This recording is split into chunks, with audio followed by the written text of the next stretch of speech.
Salam alaikum. Rahmatullah ta'ala wa barakatuh. Bonjour à toutes et à tous. Béni soit le nom du Seigneur notre Dieu. Béni soit le Dieu de gloire, le Dieu d'amour, de bonté et de miséricorde. Béni soit le nom du Père, le Seigneur notre Dieu, créateur de toutes choses, de toute existence et de toute création, Père de toute créature. Gloire et honneur à toi, Seigneur notre Dieu. Béni sois-tu sur la terre comme dans les cieux. Que ton nom glorieux demeure élevé en nous, car tu es Seigneur Dieu. Bonjour à toutes, bonsoir à toutes. Heureux de vous retrouver une fois de plus pour essayer de décortiquer ensemble l'actualité du jour, pour essayer de partager ensemble ce dont il est question, parce qu'il est toujours important d'apporter notre modeste petite participation pour éclairer les uns et les autres. Parce qu'il y a des fils de Satan, il y a des enfants du diable, ceux qui sont nés de la corruption et qui vivent du mensonge, jour et nuit ils sont en l'œuvre. Les enfants de Satan sont au travail de jour comme de nuit. Les enfants du diable sont au travail de jour comme de nuit. Qu'est-ce que tu fais là? Les menteurs, les manipulateurs, les corrupteurs sont à l'œuvre de jour comme de nuit pour induire les âmes sensibles, les âmes faibles en erreur par le mensonge, par la manipulation, la confusion, la corruption et surtout par la falsification de la vérité. Donc il nous appartient... Non, donne-moi une seconde. Non, il faut aller dans le couloir. Il nous appartient donc de rétablir la vérité. Il nous appartient de dire la vérité. Il nous appartient de nous inscrire dans la logique de la vérité afin que nous puissions mener avec vous, afin que nous puissions dire avec vous, afin que... Donne-moi une seconde.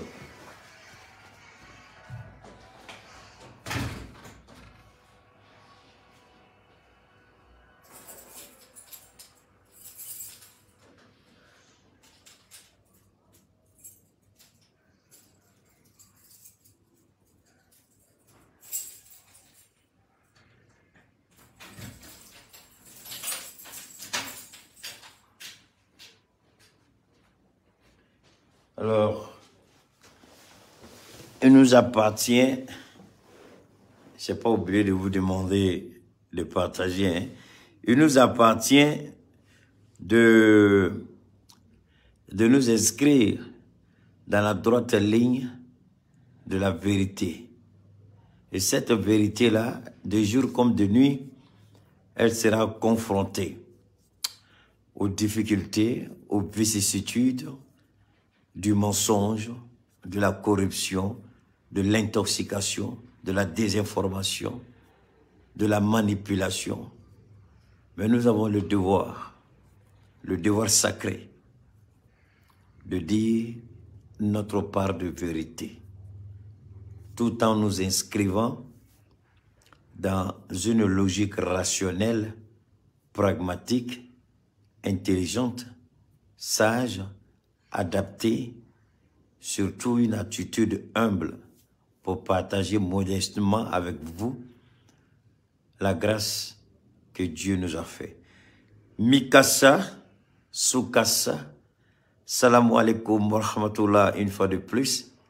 Installez-vous, partagez, invitez ceux qui ne le savent pas encore, partagez, partagez, partagez. Alors, vous savez, j'ai écouté, je continue toujours d'écouter le premier ministre de la transition, Choguel Maïga. Écoutez, ce monsieur est un véritable délice. Tellement il est bon, tellement il est méthodique, tellement il a une mémoire des événements et de l'histoire. Vraiment, ça fait plaisir de l'écouter, un véritable délice. Alors, mais à côté du Mali, j'ai été interpellé aujourd'hui lorsque j'ai été au bureau. J'ai trouvé un ami, un collègue. Lui, c'est un spécialiste en matière de... Comment il appelait ça même? D'audit. Il me dit, Keïta, je ne savais pas moi-même, ça je vais être honnête avec vous, ne croyez pas que ce que vous voyez sur TikTok, j'ai rien à voir avec. Tout ce que vous voyez sur TikTok ou bien TikTok, c'est, comme on dit, c'est TikTok, non? Voilà. Tout ce que vous voyez là-bas, là, c'est pas moi. Oui, ce sont les vidéos de vos serviteurs. Mais il y a des gens qui ont des applications comme nous tous. Donc, ils téléchargent en direct comme ça. Les gens téléchargent et puis ils découpent les parties qui les intéressent et ils mettent sur TikTok. Donc, TikTok là, c'est pas moi. C'est pas moi. Quand vous allez sur YouTube, vous allez voir, il y a plusieurs organes qui partagent mes vidéos. Plusieurs organes en ligne qui partagent mes vidéos. Mais dans mes vidéos, il y a une particularité. Vous allez voir les vidéos que moi-même je partage sur YouTube. Vous allez voir en bas, abonnez-vous à ma page. Et puis, il y a le logo de Facebook qui est en bleu. Et puis, juste au-dessus, vous allez voir soit un micro, soit le coup de poing comme ça. Et puis, là aussi, j'ai écrit mon nom, Keïta Chekouma.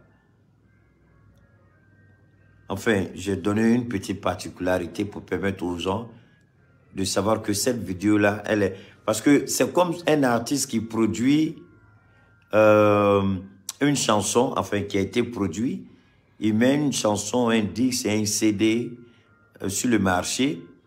Et il y a des pirates qui piratent l'artiste et puis ils mettent les CD. On a tous vu ça, on a tous connu, on a tous acheté des DVD, des CD ou des CD, enfin, piratés et compact disques. On a tous acheté des trucs. Donc, les gens piratent ce que je fais. Donc, sur Facebook, oui, je suis présent. Mais il y a une particularité à travers mes vidéos sur Facebook. Il y a une particularité lorsque je mets mes publications sur YouTube, j'apporte une petite modification, une touche personnelle. Donc, dès que vous voyez que c'est différent des autres organes qui utilisent mes vidéos sur YouTube. Sur TikTok, par exemple, je ne le fais jamais. J'ai jamais fait de publications sur TikTok, jamais. Bon, ça c'est un autre débat. Le jour que j'aurai le temps d'arriver là-bas, on fera. Pour le moment, je ne fais rien. Alors donc, je parlais du Premier ministre Choguel et j'ai dit tantôt que j'avais été interpellé par un ami. Il dit, Keïta, sur TikTok, vraiment tu es tout feu, tu flammes. J'ai dit, mais je ne sais même pas moi-même. On dit, ah, mais sur TikTok, là, les gars te suivent. Hein? J'ai dit, ah bon? J'ai dit, d'accord, pourquoi? Peut-être que je vais m'inscrire sur TikTok. Et bon, le plus important, il dit, tu as vraiment smatché Ouattara. Et ça, beaucoup de personnes étaient contents. Même moi-même, j'étais content. Il dit, je m'attendais à ce que tu smatches aussi le président du Ghana. Parce que c'est lui le président de la CEDEAO. Mais tu m'as laissé sur mes fins, Keïta. Tu as seulement allumé Ouattara, mais tu as laissé les autres présidents africains. J'ai dit non, c'est parce que tu n'as pas suivi. Parce que après ça, il y a eu beaucoup de vidéos où j'en ai parlé. Mais dans tous les cas, ce n'est pas en un jour que le monde a été construit. Je peux parler de Ouattara aujourd'hui et parler des autres chefs d'État de la CEDEAO un autre jour. Alors, ce qui est important aujourd'hui, on a écouté, on va revenir sur un élément important, capital, du Premier ministre Choguel. Mais avant, il y a une question que les gens m'ont posée à plusieurs reprises. Je vous le dis, partagez les gars, partagez, faites monter le mercure, faites que ça monte. On m'a posé la question, j'ai beaucoup réfléchi. Chacun partage 2 fois, ça fait 800 partages rapidement. Parce que les gens ne savent pas. Bon, j'ai été un peu occupé ces temps-ci, c'est pourquoi ça fait une vidéo par jour. Sinon, logiquement, je peux vous gratifier avec au moins 2 vidéos par jour. Hein? J'étais un peu occupé, raison pour laquelle. Alors donc, la question qui m'a été posée, les gars, partagez. Faites monter le mercure rapidement. La question qui m'a été posée, je vais être honnête avec vous, j'ai eu du mal à répondre. J'ai eu du mal à trouver la réponse qu'il fallait. On m'a posé la question, est-ce que les présidents de la CEDEAO doivent venir à l'enterrement de l'ancien président Ibrahim Boubacar Keïta, paix à son âme? On dit, Keïta, qu'est-ce que tu en penses? Il dit, ah, sérieux. Je n'ai même pas, j'ai pensé, mais vraiment, je n'ai pas voulu m'hasarder. Merci beaucoup, monsieur Sanogo, sois béni. Merci beaucoup, merci infiniment. Alors, j'ai dit, mais je ne sais pas trop. On dit, non, il faut que tu te prononces. Et aujourd'hui, on m'a mis la pression. C'était pas prévu, mais je vais vous donner mon avis. En même temps, sous forme d'analyse, d'observation, de décryptage, de façon honnête, de façon sincère, et j'espère que c'est ma part de vérité, qui peut être contredit par n'importe qui. Et ensuite, nous allons voir la bibliothèque vivante, le Premier ministre Choguel Maïga, et puis nous allons aussi écouter le président Assimi Goïta, qui nous a laissé un message fantastique qui n'a pas été exploité à fond. Alors, est-ce que les présidents de la CEDEAO doivent venir à Bamako pour assister aux obstacles de M. Ibrahim Boubacar Keïta? Dans le fond,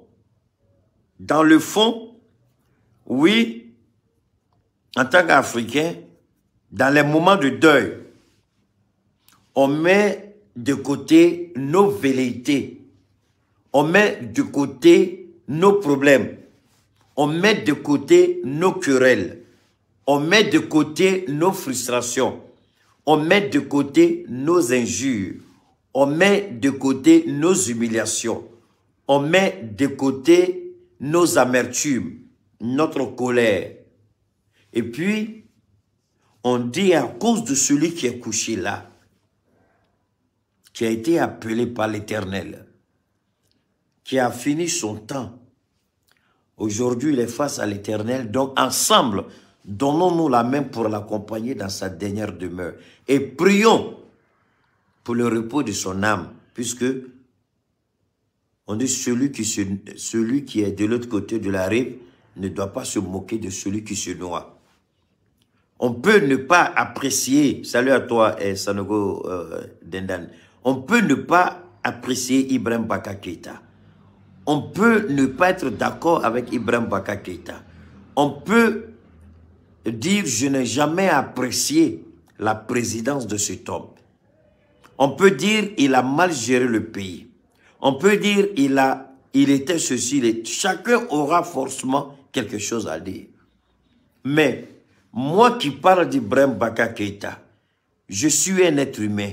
Moi qui parle d'Ibrahim Boubacar Keïta, je suis un être faillible. Ça veut dire que je suis susceptible de commettre des erreurs, de commettre des péchés, d'offenser Dieu, d'offenser mon semblable, de même offenser mon propre fils. Est-ce que je n'ai pas à demander pardon à mon fils? Une fois j'ai dit ça à mes parents, il y a longtemps, c'était à Abidjan, tout le monde m'a regardé. Je dis si, je demande pardon et à mon épouse et à mon enfant, à mes enfants. Si j'estime que j'ai offensé mes enfants, je leur demande pardon. Les gens n'avaient pas compris à cette époque. Mais je pense qu'aujourd'hui, avec un peu d'âge, certains ont compris. Même à la date d'aujourd'hui, si j'estime que j'ai fait du tort, même mon petit, qui n'a que 4 ou 5 ans, là, si j'estime que j'ai fait quelque chose qui n'est pas correct et je sens qu'il est frustré, je lui demande pardon. Cela ne veut pas dire qu'il doit avoir la grosse tête. En même temps que je lui demande pardon, il sait que je suis l'autorité à la maison. Il sait que j'ai le dernier mot à la maison. Mais il sait que par rapport à cette situation-là, je l'ai offensé. Et c'est par rapport à cette situation que je lui présente mes excuses. Mais cela ne fait pas de lui la grosse tête de la maison. Pas du tout. C'est comme ça que je vois. Et personne ne peut dire, à moins que la personne soit vraiment malhonnête, personne ne peut dire qu'elle m'a côtoyé et que j'ai reconnu mon tort et puis je ne suis pas allé demander pardon. Si quelqu'un a dit ça, Dieu même risque de brûler la personne la nuit là.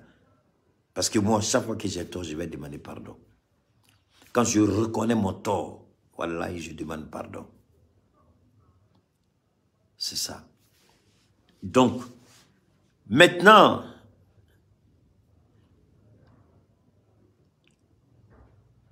non, Ablaye Diarra, il faut bien écouter. C'est pourquoi j'ai évoqué le sujet. Hein?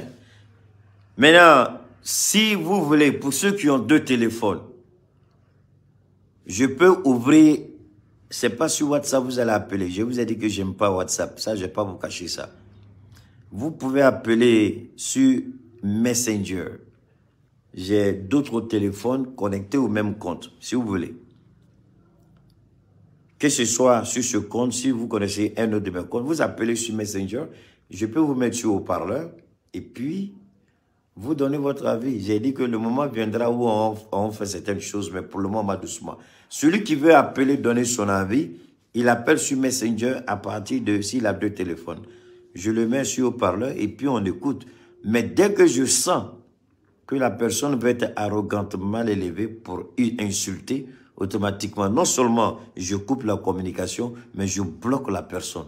C'est-à-dire la personne est bloquée à vie. Elle n'aura plus jamais accès ni à mes directs, ni à mon Messenger, ni à quoi que ce soit à ce qui me concerne.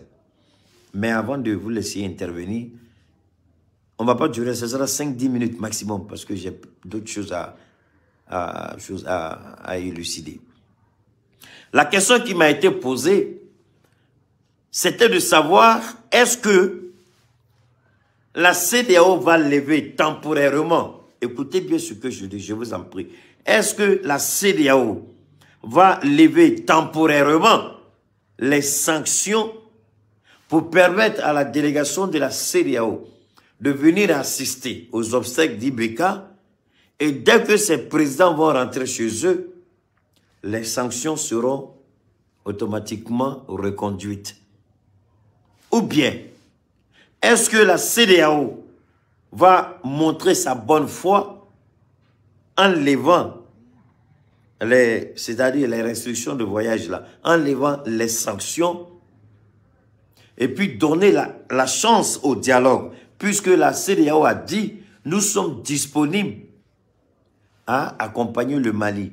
Donc, en guise de bonne foi, peut-être pour faire un geste de bonne foi, peut-être pour témoigner sa bonne foi, peut-être pour dire qu'effectivement, CEDEAO, nous sommes conscients, nous voulons accompagner le Mali, nous voulons être avec le Mali. Donc, le premier signe de l'apaisement, c'est la levée des restrictions sur l'espace aérien et l'espace terrestre. Donc, c'est une possibilité. Voilà les 2 possibilités.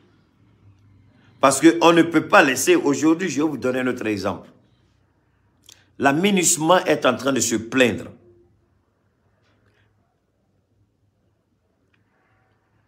Mais je vais te dire une chose. Saïd Diaby, oui, ils ne vont pas accepter. En acceptant cela, c'est leur autorité. C'est-à-dire, si jamais ces présidents-là passent, soit par Nouakchott, pas par Conakry, ne passeront pas par Conakry. Non, Conakry, s'ils passent, c'est grave. Si ces présidents-là passent par Nouakchott ou par Alger, c'est-à-dire l'Algérie ou la Mauritanie, c'est fini. ces prédisants-là vont perdre leur crédibilité. C'est terminé. C'est terminé. C'est terminé. Ils ne vont pas accepter. Donc, mieux vaut négocier pour lever.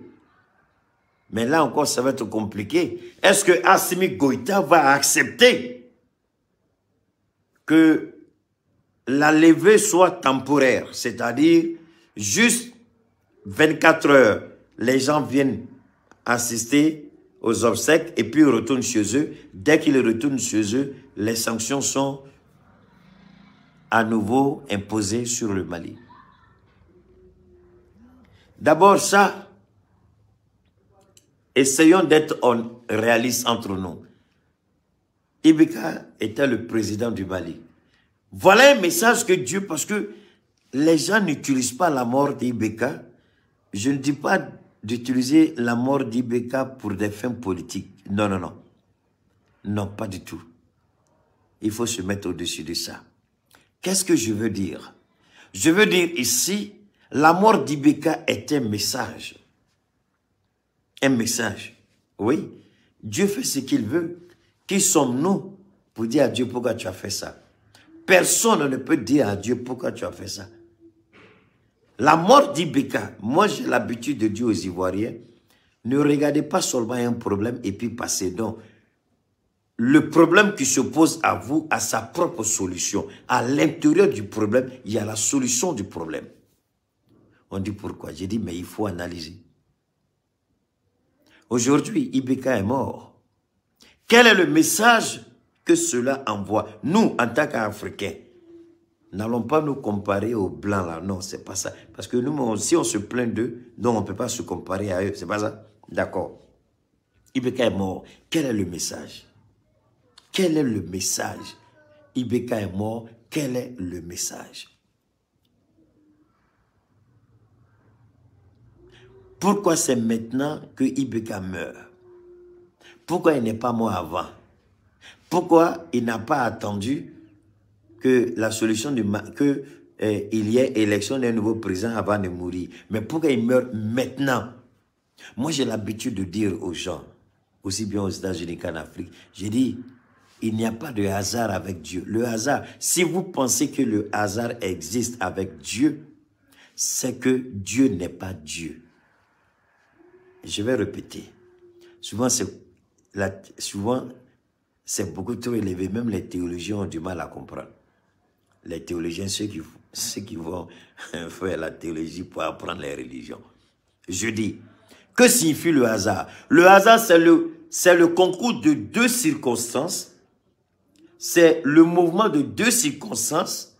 C'est deux actions qui se sont mises en mouvement comme ça. Alors qu'avec Dieu, derrière chaque mouvement, derrière chaque action, il y a la main de Dieu. Est-ce que vous voyez? Attendez, moi je n'ai pas le temps. Donnez-moi une seconde. Les moutons là, ils vont partir. Alors donc, est-ce que vous voyez? Donc, je répète. Le hasard, c'est le mouvement de deux situations. Et ces deux mouvements ne sont liés à aucune force. Mais c'est un fait comme ça. Donc, donc ce hasard-là, les choses se mettent en mouvement comme ça. Alors que nous disons, Dieu étant le créateur de toutes choses, Dieu étant le maître de toute créature et de toute création, aucune créature ni aucune création ne saurait se mettre en mouvement sans la volonté de Dieu. Si Dieu est au commencement, au milieu et à la fin, si Dieu est celui qui actionne un mouvement, dans la mesure où Dieu actionne un mouvement, c'est que Dieu a une idée arrêtée par rapport au mouvement. Donc, il n'y a plus de hasard. C'est parce que Dieu a décidé quelque chose. Puisque nous ne comprenons pas pourquoi? Puisque nous ne sommes pas dans la confidence de Dieu. La parole de Dieu dit, les voies du Seigneur sont insondables. Puisque nous ne comprenons pas, nous ne sommes pas dans l'esprit de Dieu, nous ne savons pas pourquoi Dieu fait ça, et on n'a même pas été au courant quand est-ce que ça a commencé. Mais la chose est là. Donc, le fait que nous sommes impuissants de comprendre et de donner une explication rationnelle à une situation, nous disons c'est un hasard. Mais pour les fervents croyants, ils diront, si Dieu n'avait pas voulu, les deux mouvements n'allaient pas se mettre en marche. Donc, Dieu étant au commencement, c'est celui qui a occasionné. Donc, la mort d'Ibeka n'est pas un hasard, n'est pas une coïncidence avec ce que le Mali vit avec la CEDEAO. La mort d'Ibeka a été voulue et est voulue par Dieu. Maintenant, seuls ceux qui ont un esprit futé peuvent faire la liaison et comprendre quel est le message voilé à travers la mort d'Ibeka. Qu'est-ce que Dieu envoie comme message à la CEDEAO? Maintenant que vous avez imposé une sanction, sinon des sanctions sur mon peuple, vous avez soumis mon peuple à des sanctions qui sont hors normes. Au moins, si ces sanctions-là étaient conformes par rapport aux tests des deux institutions. Mais quand vous regardez les deux institutions, les tests ne sont pas, il n'y a aucunement, ni au sein de la BCEAO, ni au sein de la CEDEAO, des dispositions qui permettent de faire ce que les chefs d'État ont fait la dernière fois. Wow. Donc, maintenant, Ibeka, il meurt. Il a été collègue avec vous. Mais vous allez venir rendre un dernier hommage à votre collègue, à votre ami, à votre frère.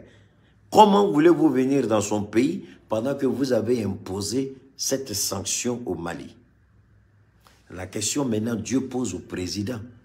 Comment voulez-vous venir au Mali, sachant ce que vous avez fait au peuple malien? Maintenant, Dieu met une fois de plus la CEDEAO face à ses responsabilités. J'ai toujours dit, Dieu est lent dans la colère, riche en bonté. Mais, attendez, les maudits là vont partir. Et moi, je suis content. Donc, Dieu est lent dans la colère, riche en bonté, mais sa colère est foudroyante. Il prend le temps, il donne le temps, parce qu'il est riche en bonté. Il permet à chacun de se ressaisir. Il permet à la CEDEAO. Dieu tend la main à la CEDEAO à travers la mort d'Ibeka. Réconciliez-vous avec le peuple malien. Les sanctions que vous avez imposées à ce peuple-là ne le méritait pas. Réconciliez-vous avec les Maliens. La première réconciliation, lever les sanctions terrestres, lever les sanctions aériennes, permettait les voyages entre les États. Ce que dit la CEDEAO. Parce que vous n'allez pas pouvoir venir au Mali et puis demander une levée partielle des sanctions le temps que vous êtes au Mali, et dès que vous quittez le Mali, les sanctions retombent. Alors là, Dieu va détruire chaque dirigeant qui se portera coupable d'une telle abomination. Je dis, si jamais il s'avise à dire, levons partiellement les sanctions, allons au Mali et dès qu'on retourne chez nous, les sanctions reprennent leur place. Aucun de ceux qui feront ça là, aucun parmi eux ne finira son mandat. Deuxièmement, j'ai dit pour moi, deuxièmement, ils peuvent saisir de l'opportunité, c'est-à-dire la mort réconcilie. La mort fait taire les divergences. N'oublions pas que nous sommes Africains. Donc que la mort d'Ibeka ramène les chefs d'État voyous à la raison. Et dire, pourtant nous devons aller au Mali. Comment nous allons nous rendre au Mali? En passant par la Mauritanie? Ou en passant par un autre pays? Ou tout simplement, allons-nous tendre la main au peuple malien en levant les sanctions aériennes et terrestres. Qu'est-ce que nous allons faire? C'est la question. Mais ça, c'est du côté de la CEDEAO. Maintenant, du côté du Mali, est-ce qu'Assimi Goïta va dire, tant que vous ne levez pas toutes les sanctions, vous ne rentrerez pas au Mali? C'est ce qu'Assimi Goïta va dire. Non. Assimi Goïta, aussi fin stratège qu'il est, c'est un stratège militaire, c'est un stratège politique. Il va laisser ces vieillards, ces irresponsables, ces voyous présidents, il va les laisser s'emmerder eux-mêmes. Assimi va leur dire, décidez vous-même, le Mali vous suivra. Le Mali, vous décidez et le Mali va tirer toutes les conséquences. Maintenant, est-ce que vous, puisque vous avez été les premiers à imposer les sanctions avant que le Mali n'impose ses sanctions, Assimi n'a pas un problème pour lever les sanctions, mais Assimi va vous demander qu'est-ce que vous allez faire les premiers. Est-ce que vous allez lever définitivement les sanctions ou partiellement les sanctions? Aujourd'hui, la mort d'Ibeka met les chefs d'État africains face à un dilemme. Mais en réalité, ce n'est pas un dilemme. Dieu leur demande tout simplement de faire preuve de bon sens, d'élévation d'esprit, d'amour du prochain, du respect des valeurs de notre peuple. Dieu met ces voyous présidents devant leur destin, devant leur histoire, devant devant le monde. Qu'est-ce que vous allez décider? Est-ce que vous allez suivre les États-Unis, qui d'ailleurs sur leur argent c'est écrit « In God we trust ». Nous croyons en Dieu. C'est marqué sur le dollar américain. Maintenant, vous, sur votre argent, là, il y a le nom de Dieu dessus? Non.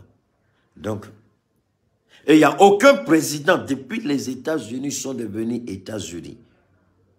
C'est Donald Trump qui se trompait souvent. Sinon, aucun président américain ne termine son discours sans dire « God bless America ». Que Dieu bénisse les États-Unis d'Amérique. Que Dieu bénisse les États-Unis d'Amérique. God bless America. Les Américains, c'est ça, la fin de leur discours. Tous les discours politiques, du sénateur au congressiste, au président de la République, au vice-président, aux officiers supérieurs de l'armée, tous, God bless America à la fin de leur discours. Donc, si eux, ils croient en Dieu, toi, petit président moribond, ridicule et ignorant, voyou, tu n'as pas peur de Dieu. Mais eux, ils ont peur de Dieu alors qu'ils sont la première puissance économique. Eux, ils respectent Dieu. Eux, ils donnent toute la gloire et toute la place de Dieu dans leur pays. Mais toi, tu te fous de Dieu. Maintenant, Dieu crée une situation. C'est vrai, elle met mal à l'aise. C'est vrai, c'est la mort. Mais qui sommes-nous pour questionner Dieu?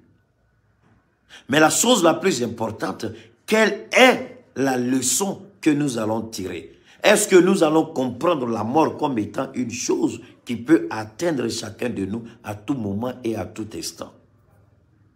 Donc, est-ce que nous allons laisser la mort d'Ibeka au moins apporter le soulagement à son peuple? Car si le Mali est sanctionné aujourd'hui, c'est bien à cause d'Ibeka, ne l'oublions pas. C'est parce que son pouvoir est tombé.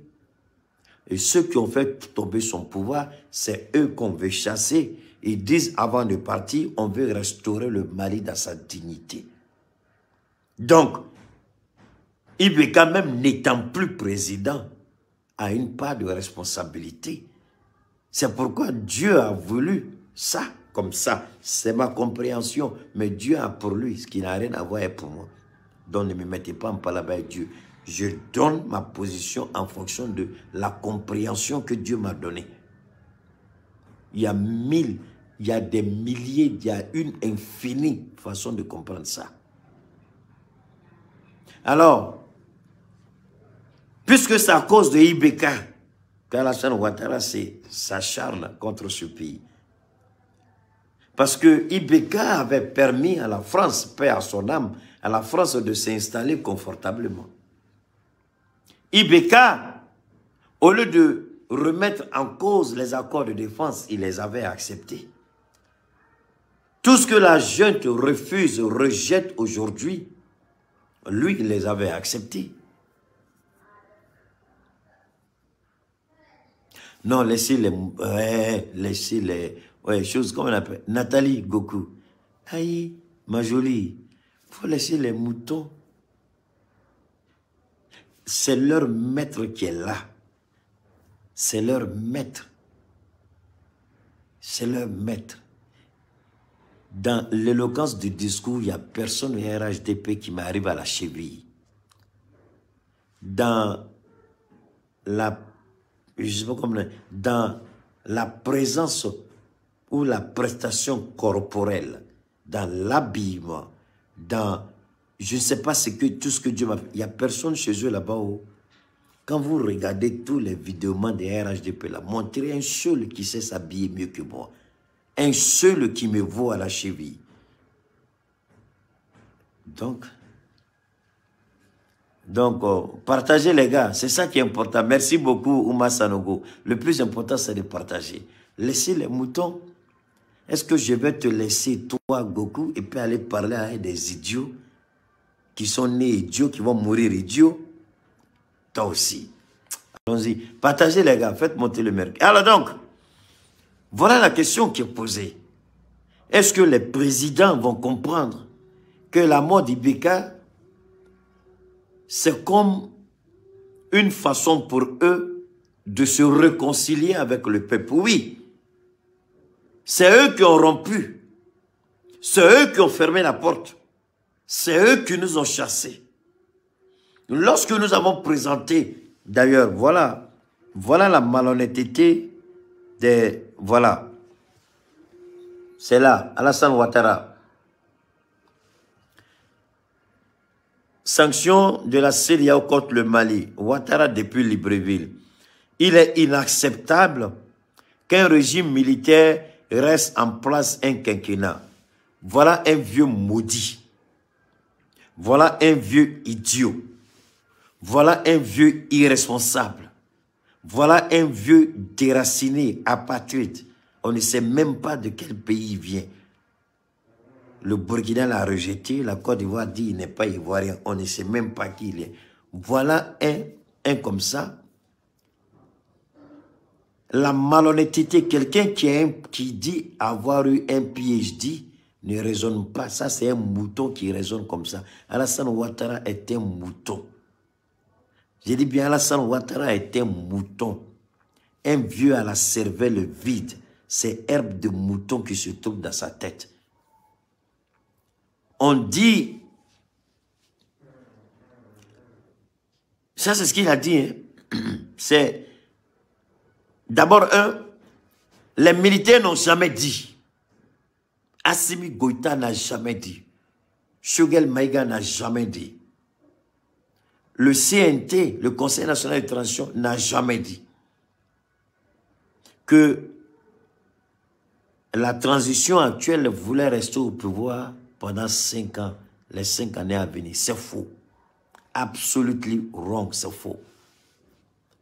Les gars, partagez. Chacun n'a qu'à partager 2, 2, 3, 3. Les moutons, là, laisse ignorer-les. Ils ont dit, c'est comme, moi j'aime bien les choses simples, c'est ça que chacun comprend. Tu vois une belle dame, une belle jeune fille, et puis tu vas draguer la go. Mais si tu ne te décides pas, attendez. Donc, si, attendez, vous êtes fiers de votre papa, ouais, attendez, tous les moutons qui sont ici, là.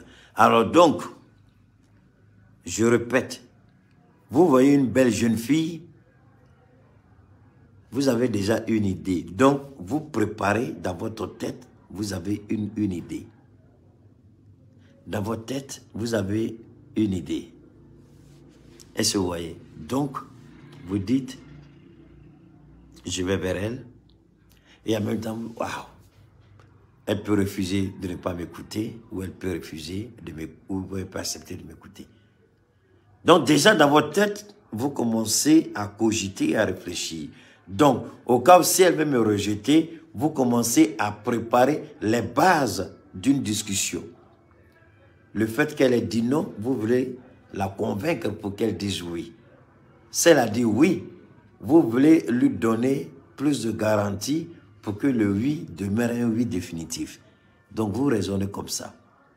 Donc vous avez un plan de bataille dans votre tête. Un plan pour amener cette jeune fille. Vous la voyez déjà, vous dites ça, c'est la maman de mes enfants, c'est ma future épouse. Donc vous préparez votre plan de bataille.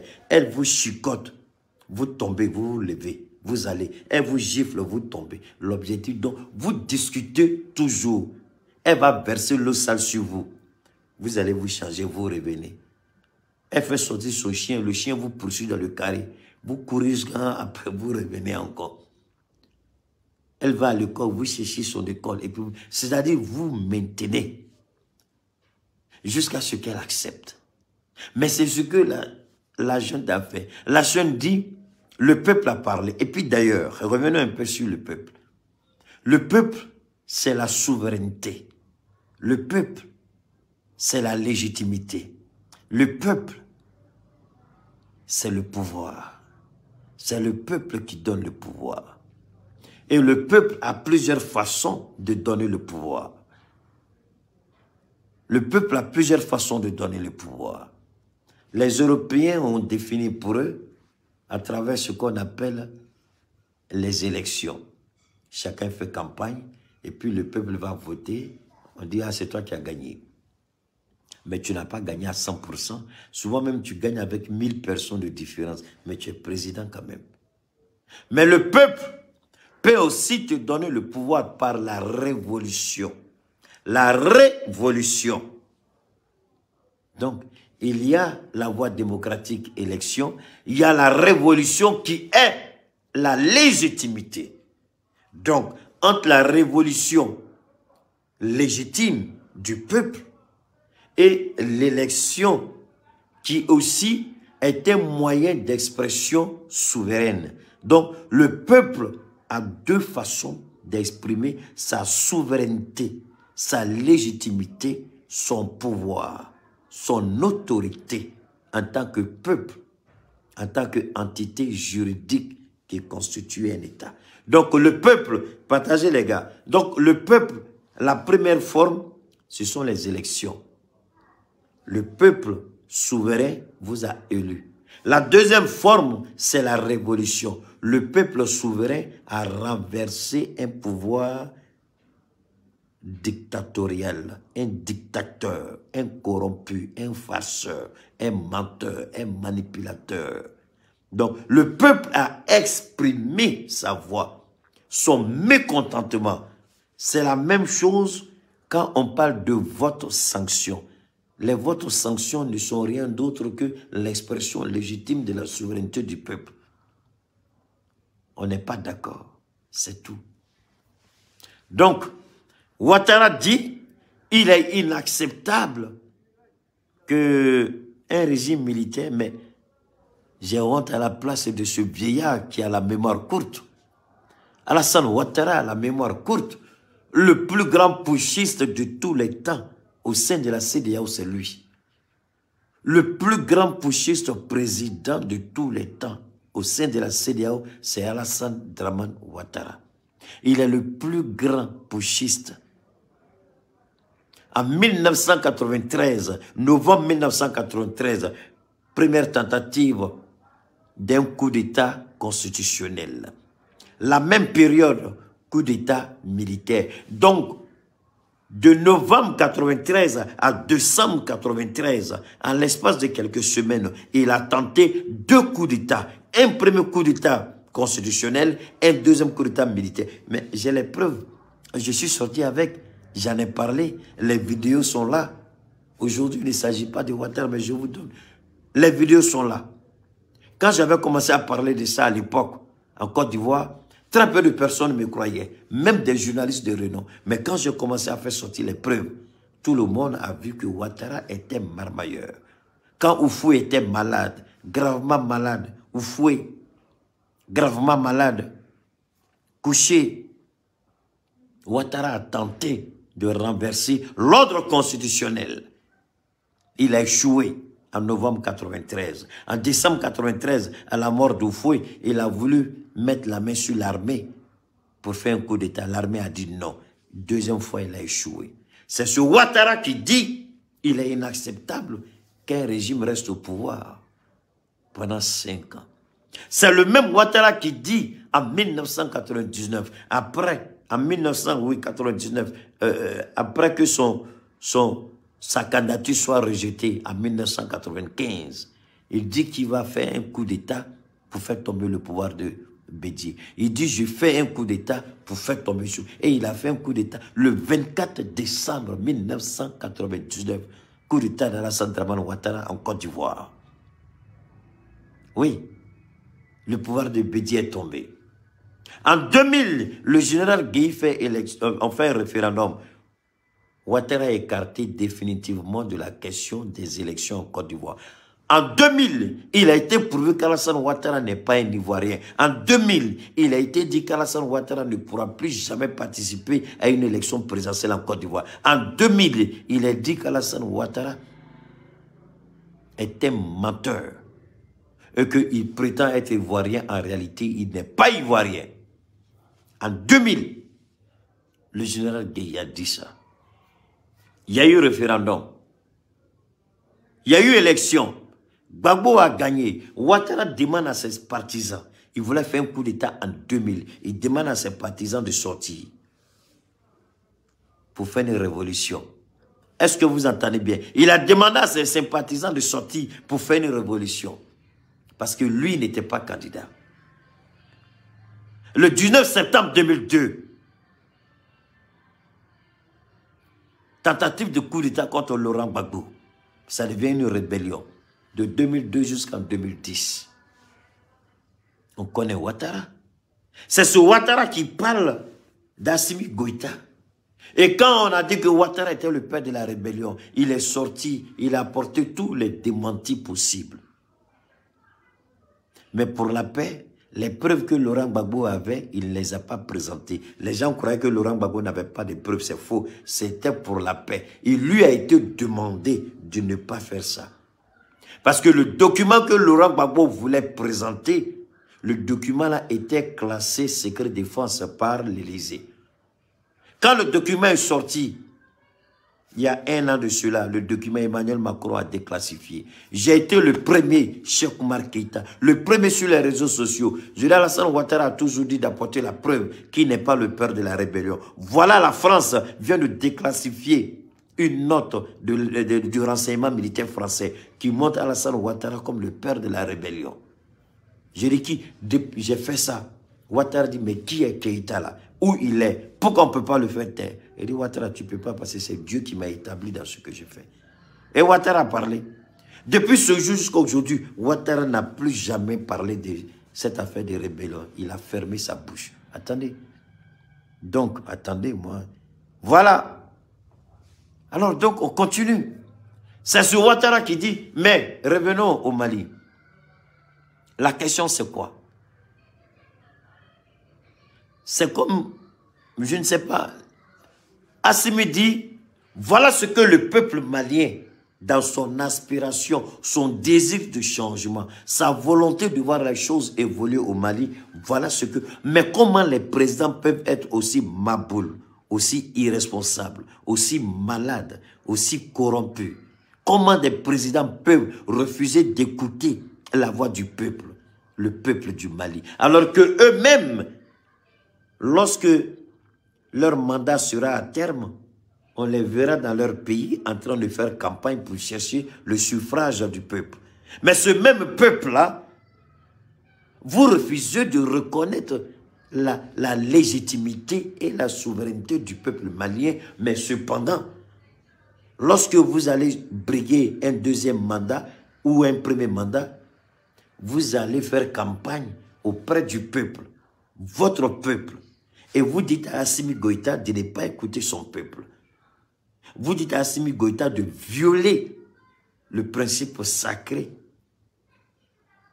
de la démocratie. Le pouvoir du peuple par le peuple et pour le peuple. Mais chez vous, vous courez pour chercher le suffrage de vos électeurs. Vous dites à Assimi, on s'en fout de ce que le peuple malien dit. Subhanallah. Quels sont ces présidents idiots, irresponsables, incapables et indignes? C'est ce Ouattara qui dit, la question de 5 ans n'a jamais été posée comme étant une obligation, mais comme étant ce que j'avais dit avant même le premier ministre malien, avant même le ministre des Affaires étrangères malien, avant même le président Assimi Goïta. J'ai été le premier, je dis bien le premier sur les réseaux, même avant tous les activistes maliens sur les réseaux. Il n'y a pas un qui est sorti avant, il n'y en a pas. J'ai été le premier. J'ai dit c'est une base de discussion qui a été proposée à la CEDEAO. Assimi ne veut pas s'éterniser. D'ailleurs, lui-même, il trouvera que les 5 ans seront beaucoup trop. Donc, ils ont un travail à faire, ils ont besoin. C'est une base de discussion. D'après le Premier ministre, c'était une base de discussion. Et le président du Ghana a demandé à Goodluck Jonathan de revenir au Mali discuter avec Assimi, Choguel et le CNT. Ils ont discuté. Il y a un nouveau chronogramme qui a été proposé. Chronogramme que la CEDEAO, et d'ailleurs, c'est la CEDEAO qui a fuité l'information. L'information était scellée. Et la CEDEAO a demandé pardon pour avoir fuité l'information. Mais cependant, la CEDEAO n'a pas fuité la deuxième information, c'est-à-dire le deuxième chronogramme qui a été donné à la CEDEAO. Il s'agissait d'un chronogramme, je crois, de 2 ans ou de 3 ans. Mais chronogramme que la CEDEAO n'a jamais publié. Chronogramme dont la CEDEAO n'en a jamais parlé. Et au lieu d'un dialogue, on abat sur le Mali des sanctions. Donc quand Ouattara dit c'est inacceptable, où il a fait ses études, où il a eu son PhD, mais dans quelle université il a étudié, moi je veux bien savoir. Parce qu'il faut être assez stupide, bête, pour penser que lorsque vous êtes engagé dans un processus de dialogue, vous proposez les éléments du dialogue, vous proposez les éléments de la discussion. C'est sur une base que vous allez discuter. C'est ce que le Mali a fait. Le Mali a proposé une base de discussion. Donc, logiquement, ils auraient dû discuter. Au lieu de cela, on voit ce que vous voyez. Mais Dieu n'étant pas loin de son peuple, Dieu étant dans son peuple, Dieu ayant entendu la prière, parce que je vais vous dire une chose. Je vais vous dire une chose. Vous vous amusez. Les prières qui ont été faites là, j'ai dit tout à l'heure quelque chose. Je vais revenir là. Mais c'est j'ai dit, si les présidents là refusent d'écouter la voix de Dieu et de voir la mort d'Ibeka comme étant une, je ne dirais pas opportunité, mais comme étant une chance pour ouvrir les portes du dialogue, pour renouer avec le dialogue, pour alléger la souffrance du peuple malien.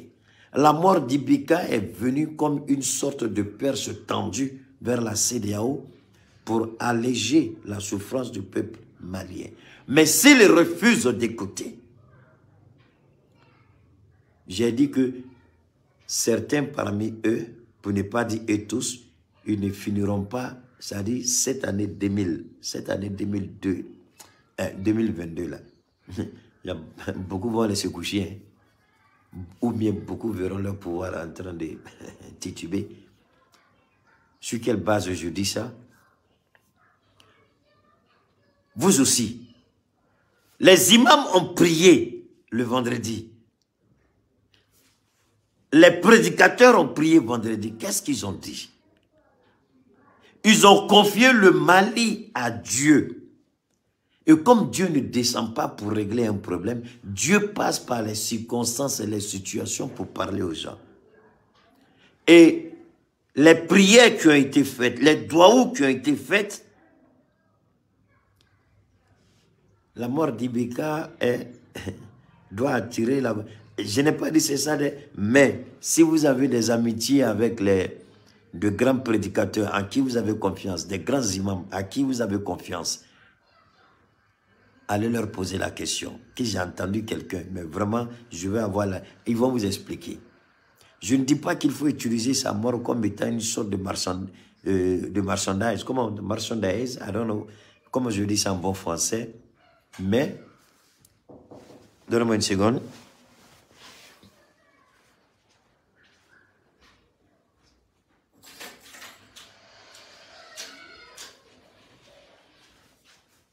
En fait, il ne s'agit pas de marchander. Voilà. Il ne s'agit pas de marchander, mais c'est pour dire qu'il y a quelque chose qui est en train de se passer. Comme je dis souvent aux gens, ce n'est pas parce que vous ne voyez rien que rien ne se passe. Ce n'est pas parce que vous ne voyez pas quelque chose que quelque chose n'est pas en train de se passer. Donc, que la CEDEAO saisisse cette opportunité. Ils veulent venir au Mali, qu'ils lèvent les sanctions. Attendez, moi je suis tellement, j'ai pas le temps aujourd'hui pour les moutons. Attendez, il y a tellement de moutons aujourd'hui. Donc, ce qui est intéressant, c'est la CEDEAO, s'ils veulent venir au Mali, inutile de passer par la Mauritanie. Lever les sanctions. Et les sanctions levées doivent rester levées dans les cadres, je dis bien dans les cadres de coopération, d'intégration et dans les cadres juridiques et de la CEDEAO et de l'UMOA. Donc lever ces sanctions, c'est rendre justice. Il appartient, il est important, j'insiste, la CEDEAO doit s'inscrire dans cette logique-là. Aujourd'hui, il faut le dire honnêtement, la main tendue de la CEDEAO doit être concrétisée et matérialisée par des actions. Donc, en levant les sanctions, en tout cas les sanctions terrestres, les sanctions aériennes, c'est un pas vers la bonne direction. Ils viendront rendre un dernier hommage à leurs amis, frères et collègues. Et puis d'ailleurs, en tant qu'Africain, c'est mal vu, c'est inapproprié qu'on lève juste la sanction pour qu'ils viennent assister aux obsèques d'Ibeka. Et puis dès qu'ils rentrent dans leur pays, on frappe encore le Mali des sanctions. Ça n'a pas de sens. Dieu même n'en veut pas. Et je pense que les présidents de la CEDEAO doivent faire beaucoup. S'ils veulent venir, c'est le risque à prendre. Ils veulent venir, c'est le risque à prendre. C'est tout. Ou ils décident de ne pas venir, ils restent chez eux. Le président Ibeka sera enterré dignement. Ou ils décident de venir au Mali, les sanctions seront levées définitivement. En ce qui concerne l'espace aérien et l'espace terrestre. Ça, c'est important. Et il faut le dire. Nous devons le dire assez suffisamment pour les uns et les autres. Vous savez, en dehors de ça, on a vu aussi... Oh, je ne pourrais même pas vous faire écouter la bande audio de Shogel et de Premier. C'est pas grave, on a tout le temps. Mais ça, ce sont des nouvelles vraiment... des nouvelles chaudes. On a vu le Burkina aujourd'hui, et puis surtout le Sénégal. Le Sénégal, depuis hier, est tout feu, tout flamme. Les Sénégalais sont en train vraiment de... Ils veulent plus de frontières entre le Mali, enfin. Quand nous parlons de frontières, nous parlons tout simplement de sanctions. Nous disons tout simplement que les Sénégalais, ils veulent que...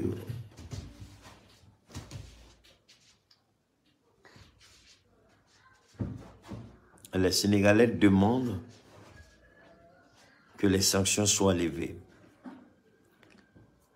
Bon, c'est un peu compliqué à la frontière parce qu'ils s'opposent à toutes sortes de barrages, de blocages. Ils n'en veulent pas. Mais en même temps, j'interpelle les uns et les autres par rapport au 22. 22 encore qui sera une date historique. Le vendredi passé, c'était le président de la transition malienne qui avait demandé au peuple malien de se lever comme un seul homme pour manifester son mécontentement par rapport à ces actions et sanctions de la CEDEAO et de l'UMOA. Maintenant, le 22, ce sont les peuples africains. Le 22, ce sont tous les panafricains. Le 22, c'est tous ceux, il ne s'agit pas seulement du Mali. Le 22, c'est pour dire non. Les pays africains, les véritables pays africains, nous ne parlons pas de ceux qui aujourd'hui sont, comment on veut le dire, sont à la merci de la France ou à la merci de telle ou telle puissance, mais le 22, le monde entier va assister à quelque chose de formidable. L'Afrique se lève, l'Afrique se réveille pour dire non. L'Afrique en a marre. Et moi, chaque fois que je pense à la révélation du Premier ministre Choguel Maïga, révélation qui nous amène à un niveau de réflexion sans précédent, c'est-à-dire lorsque, en 2016, le commandant de la force Barkhane dit à ses éléments, nous étions là il y a 100 ans, nous sommes partis il y a 60 ans, et nous revenons pour 100 ans. Tout Africain digne de ce nom, toute Africaine digne de ce nom, devait regarder. Devrait regarder. Merci beaucoup, Gaussou Fofana. Tout Africain devait regarder cette situation, se poser la question. Mais ils veulent revenir pour 100 ans. De quoi est-ce qu'ils parlent? Ils étaient là pour 100 ans. Qu'est-ce que cela signifie? Ils étaient là pendant 100 ans. C'était la traite négrière. C'est là où on prenait nos parents pour aller les vendre dans les plantations de coton, de café et de cacao. Dans les plantations de canne à sucre. Pendant 100 ans, c'était la traite négrière.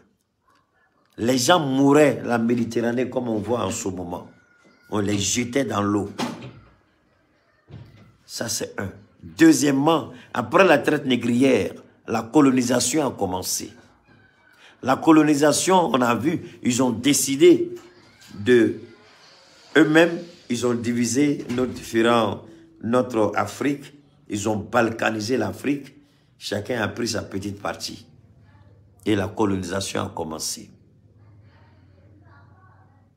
Mais avant la colonisation, autant pour moi, il y a eu l'esclavage. L'esclavage, la traite négrière, l'esclavage, la colonisation.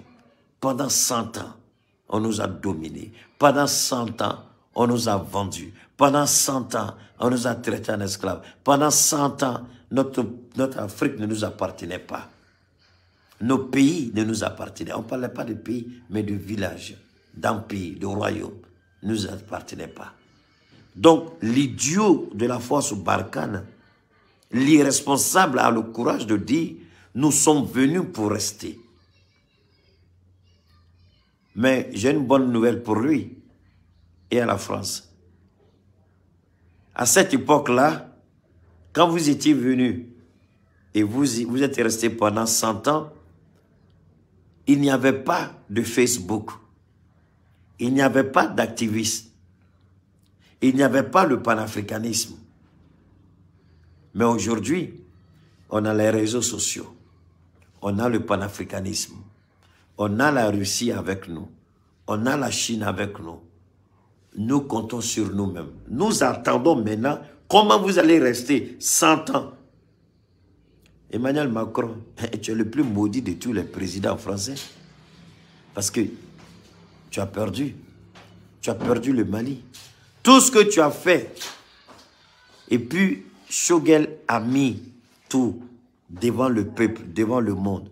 Ce que tu as tenté de faire du Mali, ce que tu as voulu faire du Mali, comment tu as voulu détruire le Mali, piller le Mali, voler le Mali, soumettre le Mali. Emmanuel Macron, cette réalité aujourd'hui est connue de tous. Mais Macron, tu crois réellement que le Mali, une entreprise française pourra... Vous croyez vraiment qu'une entreprise... Les entreprises françaises vont faire ça désormais pour avoir un petit marché. J'ai dit, les entreprises françaises, autant pour moi, vont faire comme ça pour avoir un petit marché désormais au Mali. Vous allez rester pendant 100 ans à voler notre or, notre uranium, notre lithium, notre diamant, notre sous-sol, notre gaz, notre pétrole. Vous allez rester pour voler. C'est pas ça? Mais on a déjà compris. On a déjà compris. Alors, la question de la monnaie, je suis sûr que peut-être beaucoup attendaient que j'en parle. Je ne vais pas en parler parce que vous commencez à me connaître maintenant. Je ne parle pas des choses dont je n'ai pas la certitude. Je n'ai pas la certitude de ce qui a été dit. Le Premier ministre a dit, ce sont les décisions qui sont sur la table. Le Premier ministre a dit, c'est des décisions à long terme. Le Premier ministre a dit, si la CEDEAO continue, alors le Mali se verra dans l'obligation, selon la souveraineté du peuple, car c'est la volonté du peuple. À ce moment-là, le peuple sera consulté. Voulez-vous qu'on quitte la CEDEAO? Voulez-vous qu'on quitte la BCEAO? Lorsque le peuple se prononcera, alors le Mali tirera toutes les conséquences et assumera sa responsabilité. Les pays qui ne sont pas membres de la CEDEAO, est-ce que ces pays-là sont morts? Au contraire, ces pays sont beaucoup plus avancés que la plupart de tous les pays de la CEDEAO. La CEDEAO avec la BCEAO, c'est la chaîne de la captivité, de l'esclavage et de la négritude.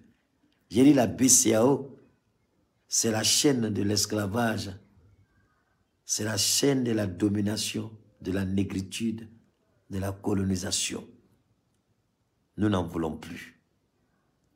Nous sommes fatigués. Nous voulons notre dignité.